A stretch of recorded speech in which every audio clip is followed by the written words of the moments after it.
Divine councils, Yahweh among the gods. The Bible teaches that there is one God, but the Bible also says this: God stands in the divine council. In the midst of the gods, he renders judgment. And this: who among the sons of God is like Yahweh? And this: Yahweh said to the council, let us make man in our image. The Bible doesn't start with monotheism.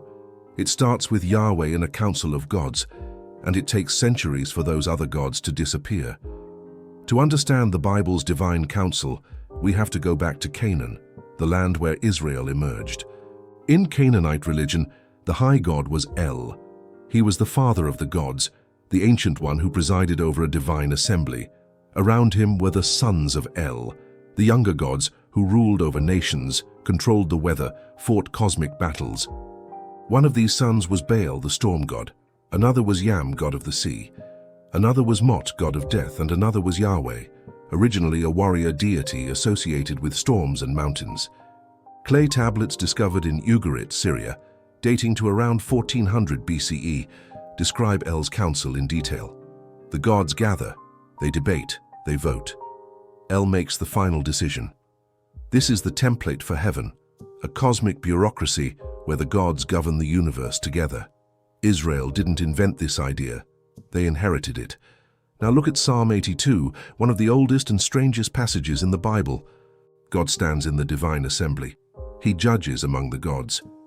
How long will you judge unjustly and show partiality to the wicked, defend the weak and the fatherless, uphold the cause of the poor and the oppressed, rescue the weak and the needy, deliver them from the hand of the wicked? But the gods know nothing. They understand nothing. They walk about in darkness. All the foundations of the earth are shaken.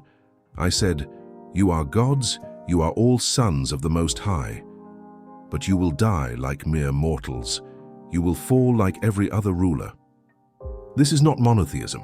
This is Yahweh confronting other gods, real gods, and stripping them of their power. He condemns them for failing to rule justly. He sentences them to death. The text assumes the gods exist. It just declares that Yahweh is above them. The council appears at the very beginning of the Bible.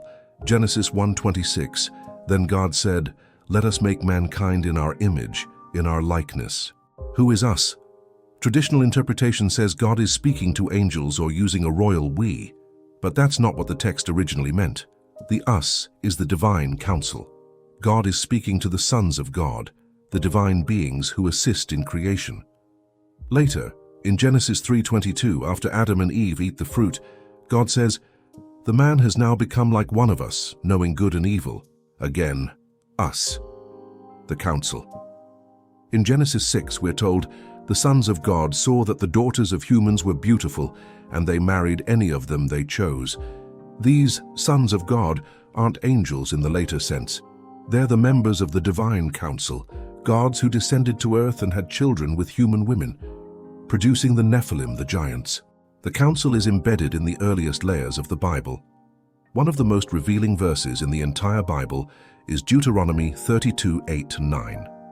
Here's the original Hebrew text, preserved in the Dead Sea Scrolls.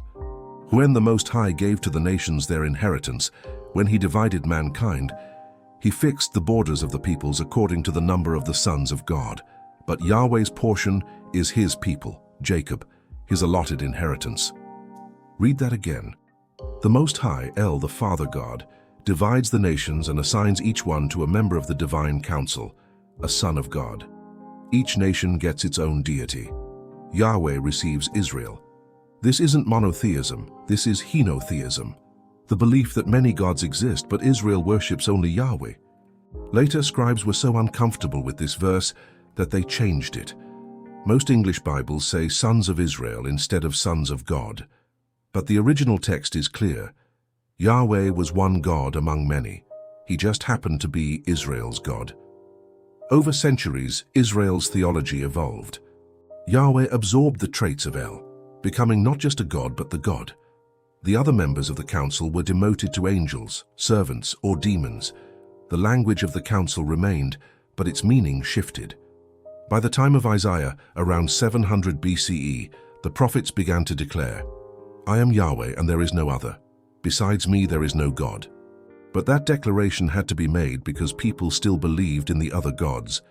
The journey from Yahweh is our God to Yahweh is the only God took centuries, and the old language, the council, the sons of God, the divine assembly, never fully disappeared. The God of the Bible didn't start alone. He started in a council among other gods in a cosmos crowded with divine beings. It took 1,000 years for the council to empty, and even then, the words remained. Same heaven, fewer gods. Part of something older.